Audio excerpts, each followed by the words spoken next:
After the war with Iran, so my son was really enthralled by the B-2 bombers.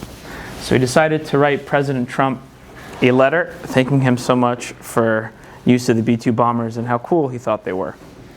I want you to think of the following scenario. Okay, you have 3 B-2 bombers with tactical nukes, a very powerful force. Okay, and you send them as a scouting mission, okay, to an enemy country. And they come back from scouting, and they said there are 10,000 foot soldiers equipped with spears and shields on the way to kill you. So that's the situation. And your response is, oh my gosh, it's terrible. What am I going to do? It's over. I'm like, stress level is now really high. I would remind that person who's having such a reaction, you have 3 B-2 bombers equipped with tactical nukes. I think you're going to be fine, right?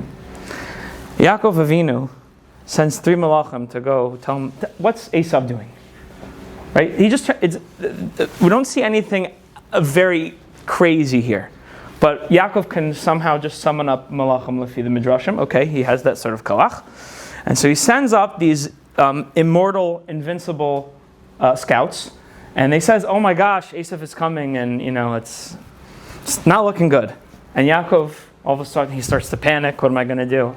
If I was Yaakov, I would say, okay, wow, that's really terrible. Go kill my brother and everyone there. Make sure there's no one gets. Maybe leave one person so they just are terrified and like, oh my gosh, never ever mess with Yaakov again. But that's not what happens. The question is why.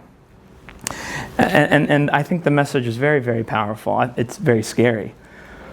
But just because you have access to tremendous amounts of power in Kedusha doesn't mean that you should be using it. To explain this issue, the most people that have to really reckon with this is Rabbanim.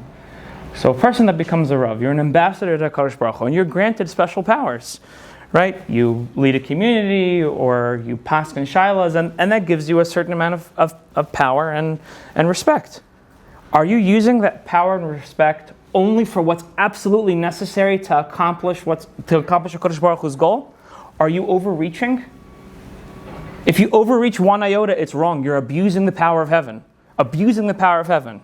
Yaakov Avinu, I don't know this, but it seems to be. Yaakov Avinu says, I can ask the malachim to go.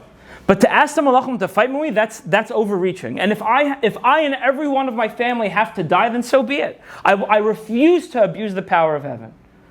That's a very, very powerful nakuda. Yaakov Avinu has unlimited, invincible power, but he chooses not to use it because it's not respectful. Each one of us should think of the schus that we have to have a connection to HaKadosh Baruch Hu, to live in His holy city in Yerushalayim.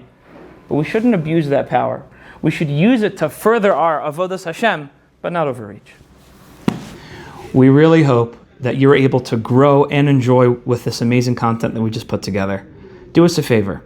Don't just make it about you and me. Share this with the world. Get that Torah out there for everyone to see.